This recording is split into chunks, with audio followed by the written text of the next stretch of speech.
It's 9 a.m. on the East Coast, and if you're just joining us this morning, we have major breaking news. Venezuelan dictator Nicolas Maduro has been captured by U.S. forces. President Trump confirming the large-scale U.S. military operation overnight.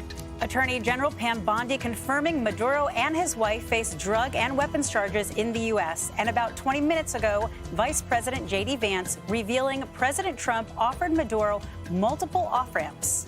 All this comes after explosions rocked the capital of Caracas and surrounding states early this morning.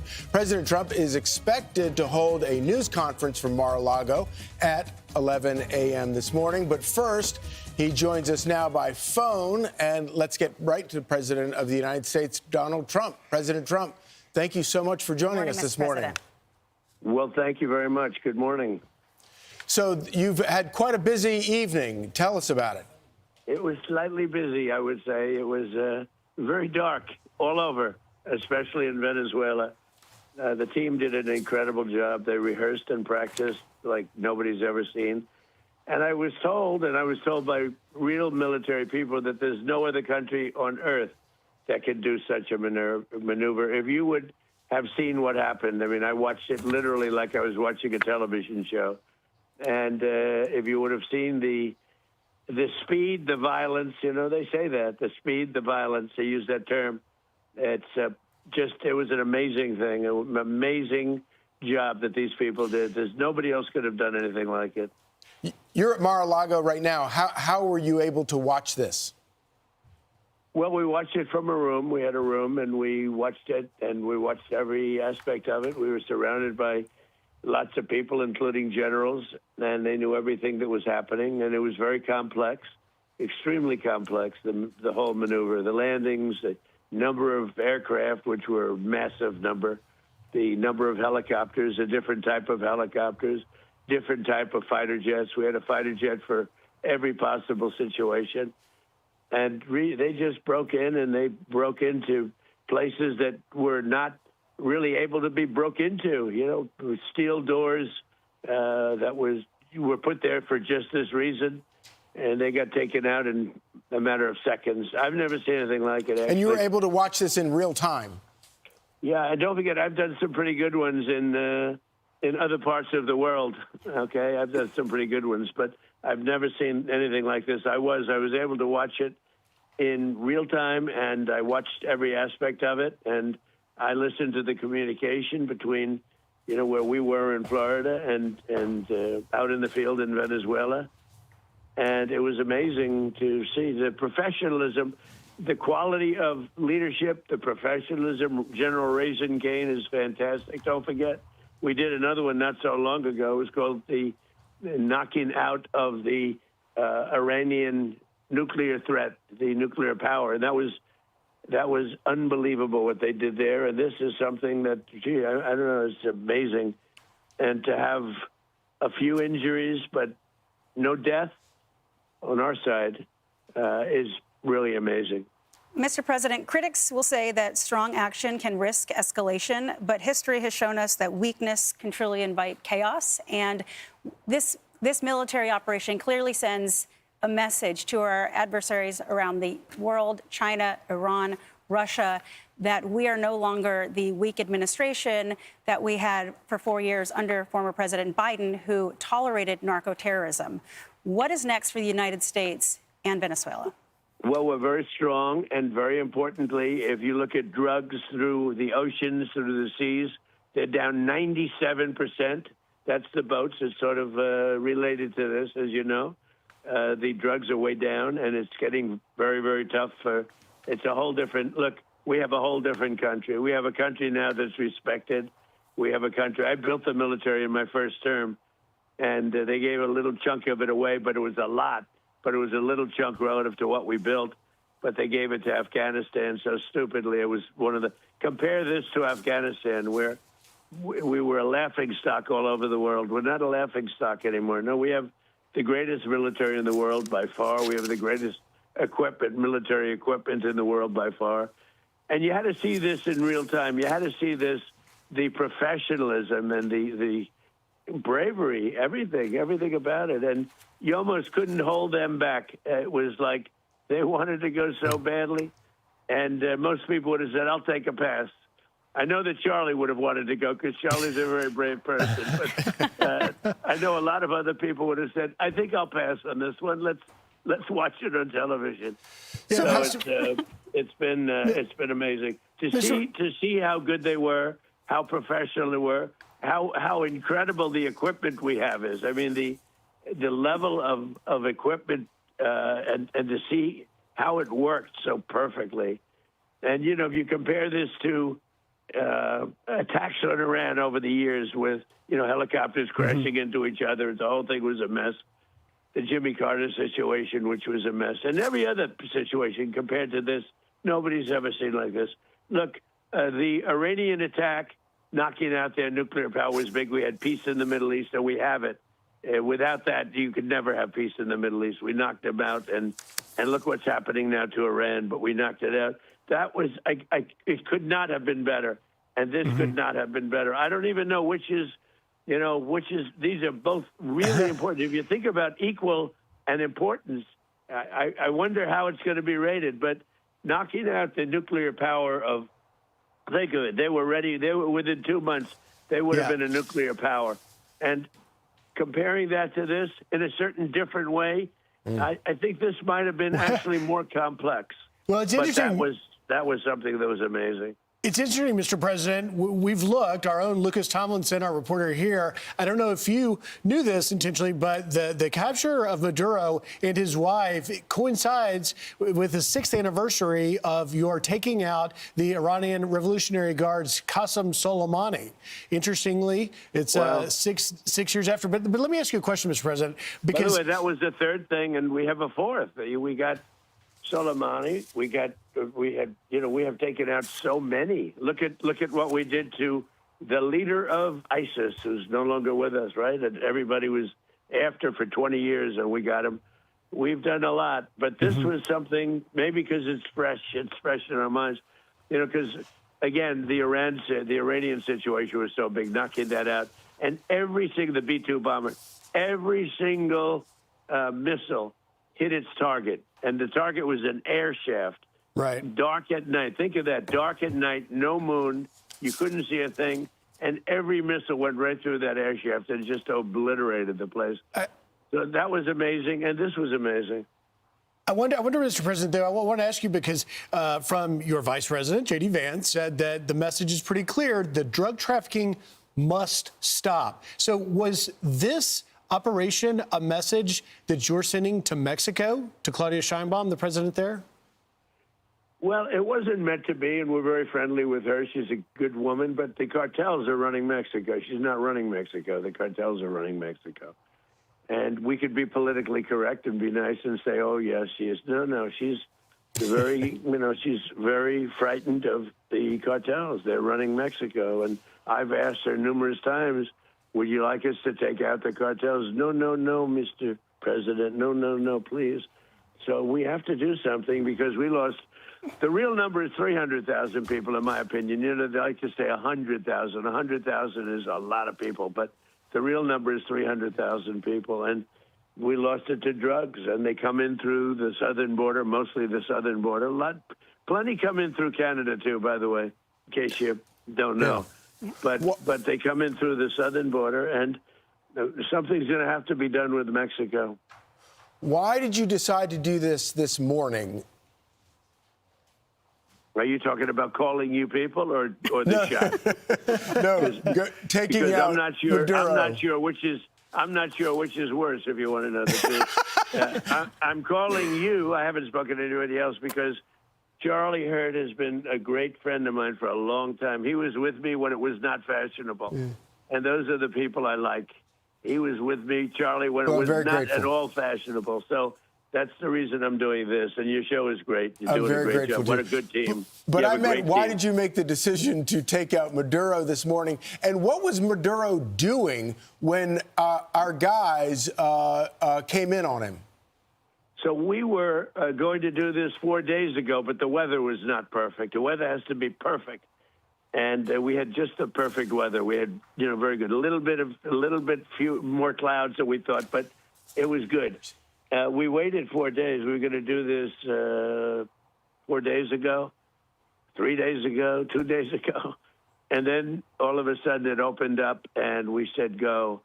And I'll tell you, it was just amazing. And what was he doing? He was in a very highly guarded, like a fortress, actually. He was in a fortress.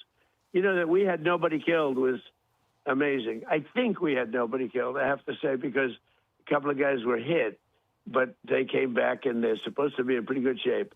But that we had nobody killed, that we lost no aircraft. You know, everything came back. We got it all back. One of them was hit pretty hard, but a helicopter, but we got it back. But it just was the right time to do it. We had to do it because it's a war. We're losing 300,000 people a year. We don't lose that much in a war, okay, if you look. And we had to do it. But he was in a house that was more like a fortress than a house. It had steel doors. It had what they call a safety space, where it's, you know, solid steel all around. He didn't get that space closed. He was trying to get into it, but he got bum rushed so fast that he didn't get into that. We were prepared. We had, you know, massive blowtorches and everything else that you need to get through that steel, but we didn't need it. He didn't make it to that area of the house. Mr. President, your war on narco-terrorism from our southern border and beyond clearly will save American lives. Moving forward for Venezuela, what do you think is next for the Venezuelan people now that you have removed Maduro so that he can face American justice? Well, we're making that decision now. We can't take a chance on letting somebody else run and just take over where he left or left off. So we're making that decision now. We'll be involved in it very much. And we want to do liberty for the people. We want to, you know, have a great relationship. I think the people of Venezuela are very, very happy because they love the United States. You know, they were run by essentially a dictatorship or worse. It couldn't have been worse. It was a terrible thing that was taking place in Venezuela. But look, tremendous numbers of people were being killed through drugs. And what they did to our country in sending prisoners and people from mental institutions and drug lords and everything. They sent them by the hundreds of thousands of people into our country. And that is just unforgivable. That's why, you know, he wanted to negotiate at the end, and I didn't want to negotiate. I said, nope, we got to do it. You know, he was trying to negotiate at the end. You probably saw that. And trying hard to make a deal. And I said, and, you know, this could have been a very foolish thing if it didn't work out. But I said, nope, we can't do it. What he did with drugs was bad. What he did with a lot of other things was bad. But what he did was sending hundreds of thousands of Tren de Aragua and drug dealers. And they emptied out their jails into our country. They emptied out, if you think about it, they emptied out all of their mental institutions into our country. What he did there, and every other thing, is unforgivable. Mr. President, you're already getting reaction from members of Congress on both sides. One Democrat, Jim McGovern, is saying that you did not get authorization from Congress. And he says Trump just launched an unjustified illegal strike on Venezuela. Wanted to get your reaction to that. Well, look, these are weak, stupid people, and they're trying to save themselves from almost destroying our country. If I didn't get elected, our country would not, I don't even think we'd have a country right now. We were heading down the path of destruction. We had inflation. We had high prices. They're the ones that caused high prices, not us. We're bringing the prices way down. We have oil now in many places, $1.99 a gallon.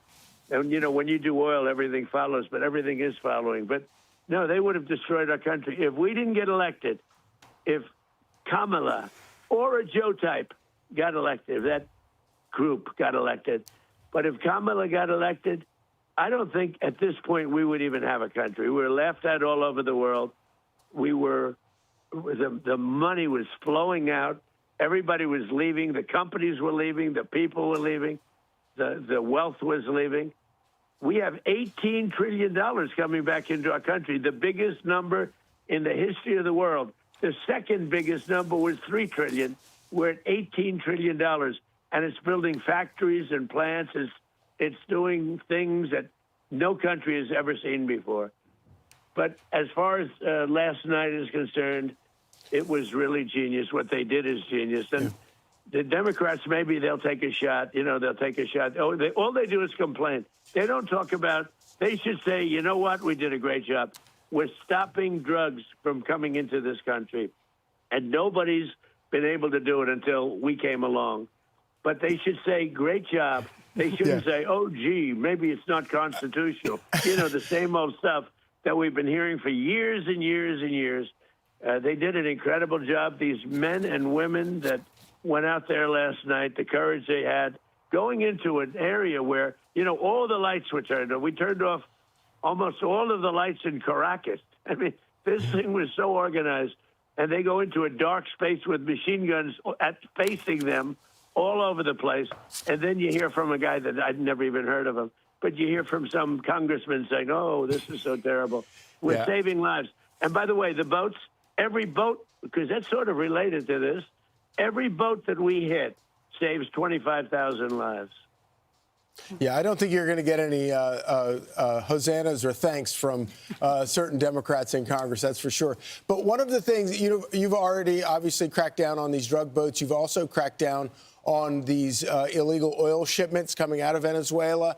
The countries that negotiate with Venezuela for that illegal oil are already starting to suffer. What do you see as the future of Venezuela's oil industry?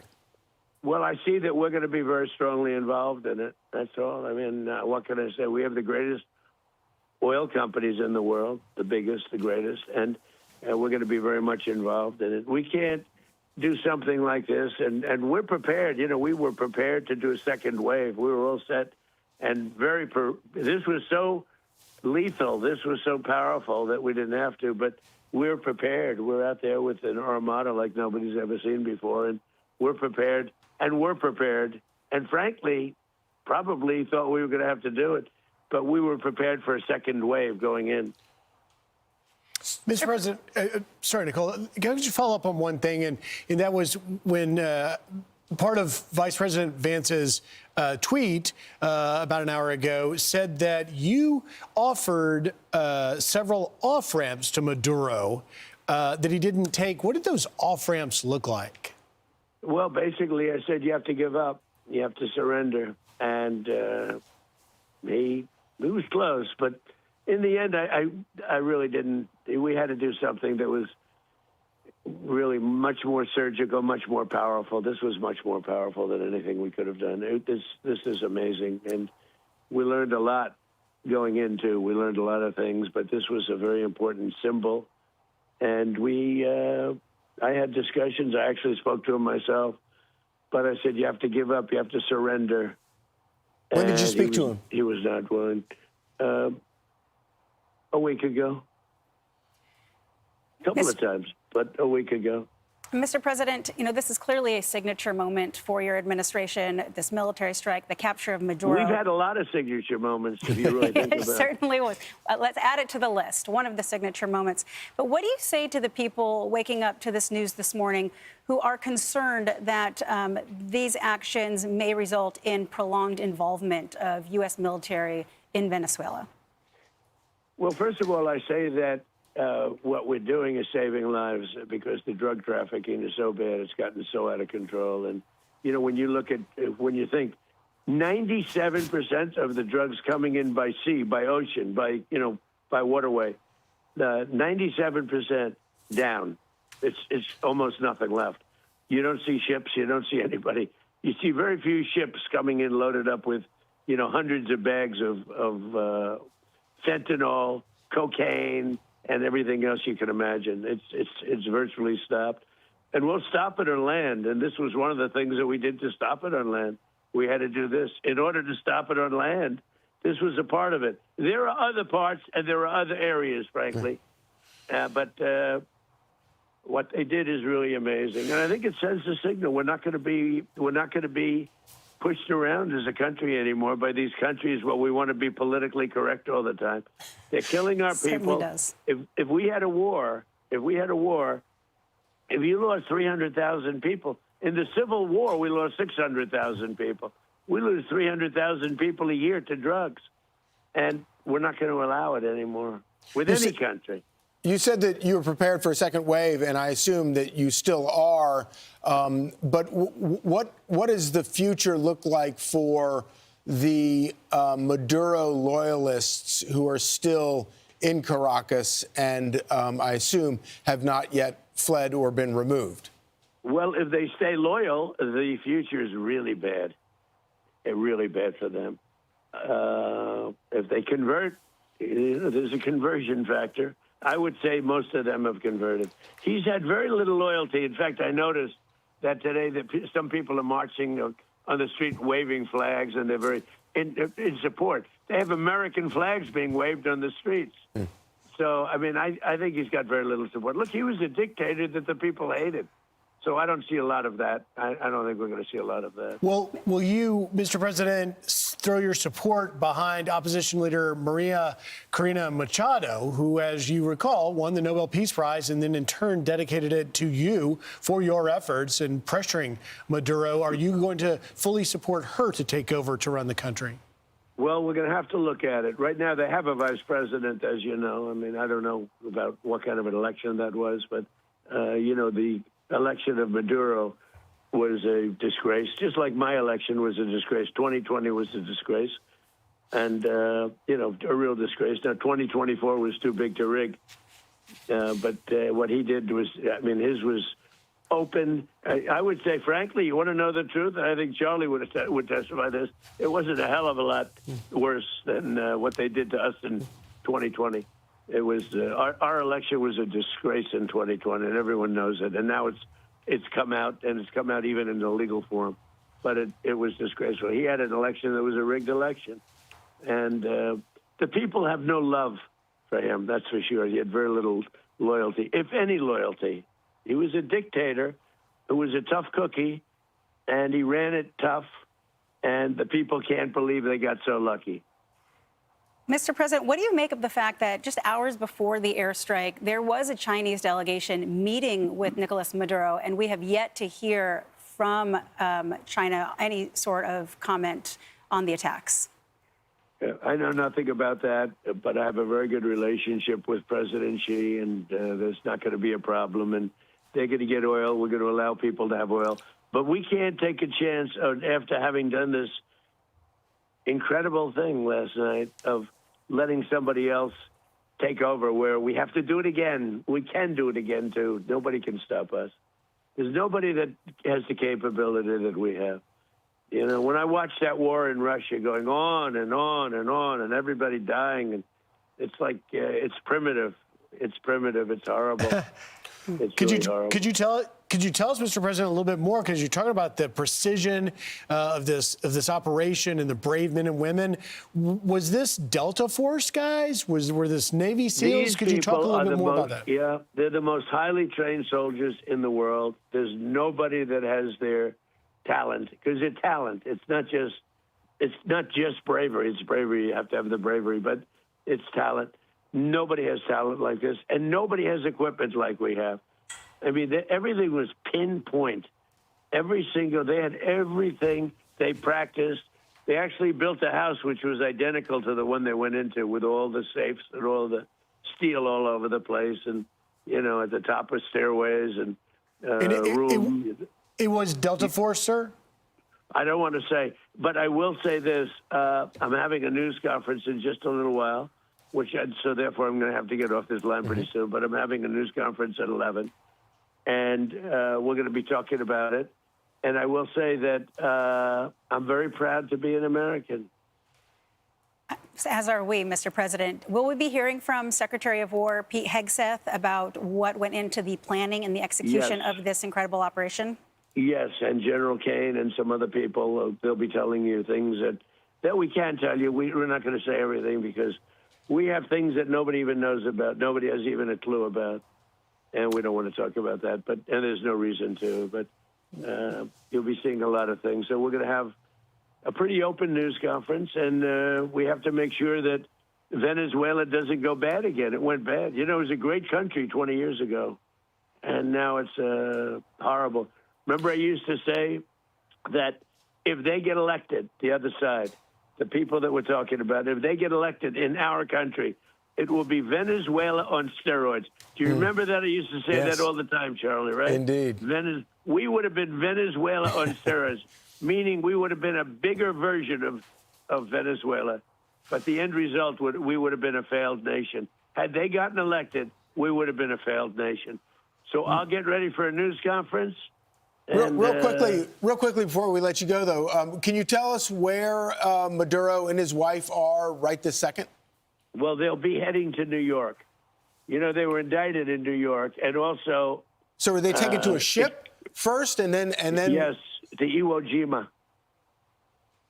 They're on a ship, Okay. but they'll be heading into New York. The helicopters took them out, and they went by helicopter in a nice flight. I'm sure they loved it. But they've killed a lot of people. Remember that they killed a lot of people, and A lot of Americans. even people in their own country. They killed a lot of people to maintain power. He's a very vicious person. Well, President Trump, I'm incredibly grateful to you for coming on this morning. Thank you very much, and thank you for your time. We know that you've got a lot on your plate these days, but we're very appreciative, and we look forward to your press conference at 11. Well, remember one thing. Our country now, it's not because of this, but long before this, almost from the time I took office, it's gone so fast. Our country is hotter than it's ever been before. And we had a dead country a year and a half ago. We had a dead country. This country was dead with Biden and with that group of people. And if we had that group extended through Kamala, this country would have been dead. But we had a dead country. She was the border czar. czar. Well, now look at the border. We have nobody coming in through the border anymore. Look at that. So, that's right. The border czar. She was our border czar. She would have been worse as a president than she was as a border czar. So, anyway, which is pretty bad. Have a good time. Thank you very much, Thank you, everybody. Mr. President. Thank you, Mr. President. Thank you very much. Thank you, Charlie. Yes, sir. I'm Steve Ducey. I'm Brian Kilmeade. And I'm Ainsley Earhart. And click here to subscribe to the Fox News YouTube page to catch our hottest interviews and most compelling analysis.